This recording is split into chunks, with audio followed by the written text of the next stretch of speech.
Je voulais faire un message ramassé faisant référence à l'activité que nous venions de passer dans les deux territoires de Bukama et celui de Malembankulu, engageant toute la province liée à la fermeture. C'est ainsi que j'ai besoin de faire un appel à toute personne qui pourrait se retrouver sur le lac.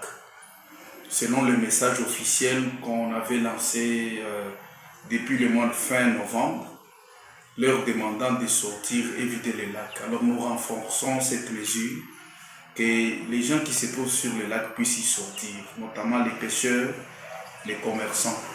Nous avions donné un message clair que nos postes ne vont pas se retrouver au niveau de lac. Nos postes doivent être sur les espaces secs pour nous permettre de bien faire le travail. De cette même manière, je suis en train de dire ceci. La pêche sous toutes ses formes, elle est interdite.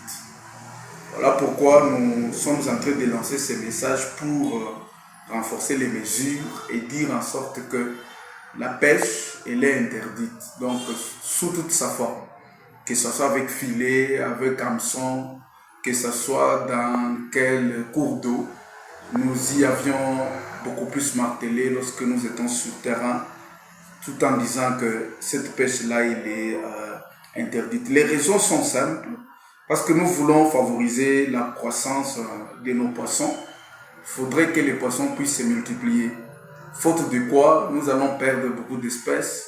Faute de quoi, nous n'aurons pas les poissons estimés de grande taille.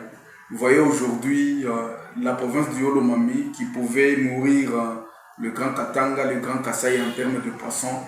Nous n'en avons pas les stocks normal. La difficulté, c'est que la fermeture n'est pas respectée par la population qui commence à comprendre que c'est une punition. Nous voulons favoriser pas seulement que les poissons puissent se multiplier, mais aussi les poissons doivent grandir. Voilà pourquoi nous insistons sur cet aspect des choses.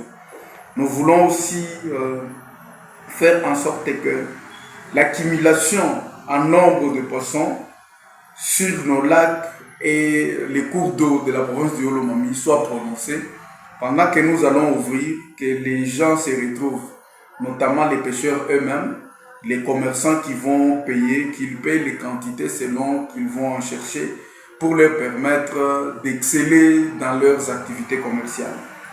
Je fais l'appel aux administrateurs du territoire parce que c'est eux que nous avions confié la responsabilité selon leur rang comme superviseurs au niveau de leur entité. Alors qu'ils s'engagent, question que la fermeture soit observée.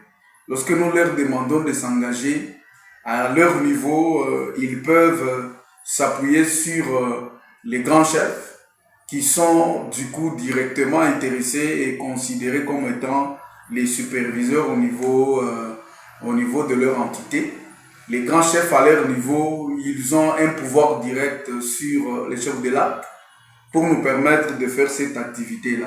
Alors nous demandons les chefs selon la hiérarchie de s'impliquer en connivence avec nos inspecteurs des pêches et élevage au niveau du territoire, avec tous les agents de pêche et élevage, question que le travail soit de qualité. C'est ça notre attente. Voilà pourquoi nous interpellons nos agents qui sont déployés selon notre entendement sur les postes, de faire le travail de qualité selon l'arrêté. Et lorsque nous allons ouvrir, que nous puissions constater que l'activité que nous avions menée, elle n'est pas partie en vain, mais elle va amener les résultats escomptés. Alors je fais appel à la population. La fermeture ne doit pas être considérée comme une souffrance à la population. La fermeture, elle est programmée.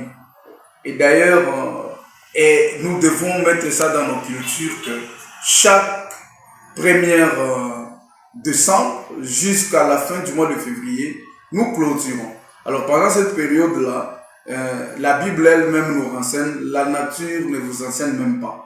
Nous voyons les insectes qui savent cumuler pendant les moments lorsqu'ils savent que là où nous allons, c'est un moment de problème, ils sont en train d'accumuler leur stock pour leur permettre de survivre.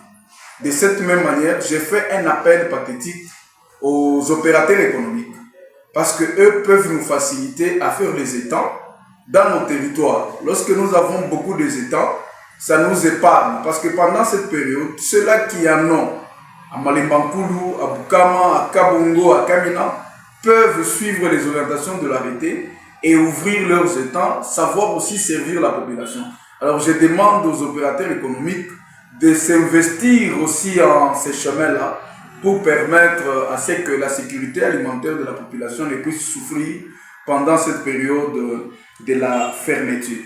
Ça, c'est ce qui me préoccupe. Je demande à la population de s'approprier cette fermeture, de faire la leur pour permettre à ce que lors de l'ouverture, que nous ayons le poisson.